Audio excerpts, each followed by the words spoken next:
Turkiyadagi o'zbeklar yangilik chiqdi. Eshitgan bo'lsanglar kerak. Adres qaydlari uchun endi barcha mahalla ochiq deyapti. O'zi bu nima edi? Oldin Turkiyada barcha mahallasida uyni ijaraga olib, o'sha yerda yashashingiz mumkin edi, kommunal to'lovlarni ustingizga olib.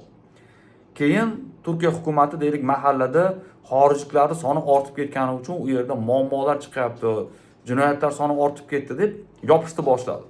Umumiy hisobda 1170 ta mahallani xorijliklarning propiskasi uchun yopib qo'ydi.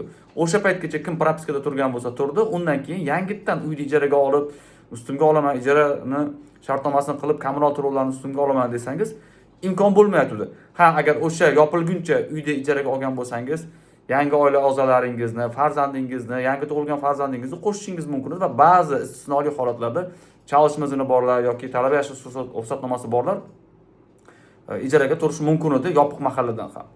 Misol uchun Istanbul Fatih Aksaray mahallasida xorijliklarni uyni ijaraga olib, shartnoma qilib, uni yerlashim yeri belgisi chiqarib, gaz, svet, suvni ulash imkoniyati yo'q edi, misol uchun. Hozir bu ochildi deyapti.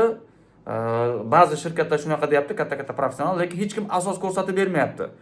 Go'ch idorasi 2 marta xabar chiqargan bu mahallalar yopilgani va yopiq mahallalarning ro'yxati haqida, o'zining saytida turibdi Go'ch idorasining ochilganligi haqida rasmiy xabar yo'q, lekin shirkatlar aytayapti, bo'ldi, ochildi, endi yopiq mahalla degan tushuncha yo'q deyapti.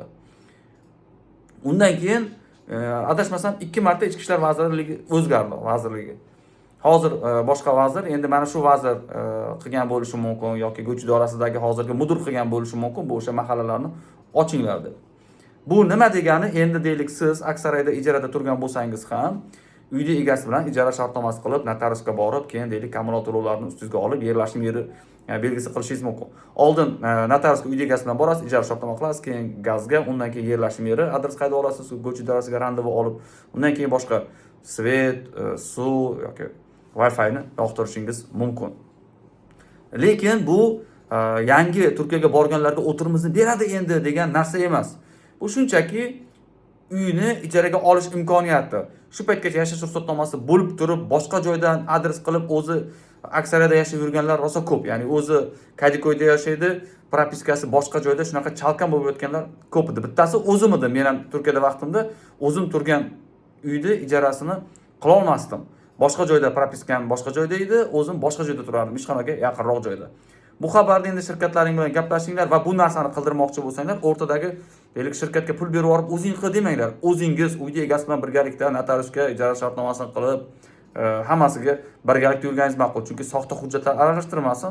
Mana shu narsani deb G34 kodi bilan deport bo'lganlar rosa ko'p. Soxta faktura, soxta kommunal to'lovlaridan dastidan deport bo'lganlar rosa ham ko'p va bularning deporti 5 yildan kamiga ochilmaydi. Uni ochish uchun advokat tutish kerak. Men qilmagandim, shirkat qilayotganda deb aytganingizga ham isbotlab berishingiz ham oson bo'lmaydi bu narsani. Shu agar kim ochiq mahalladan ijaraga uy olgan bo'lsa, yangilikdan boxabar bo'lib, xabardor bo'lib, shu narsani allaqachon sinab ko'rgan bo'lsa, fikrlaringizni izohda yozib qoldirsin. Qo'shimcha savollaring bo'lsa shu mavzuda kommentga yozib qoldiringlar. Bilsam javob beraman, bilmasam bunga biladiganlar javob berishga harakat qiladi.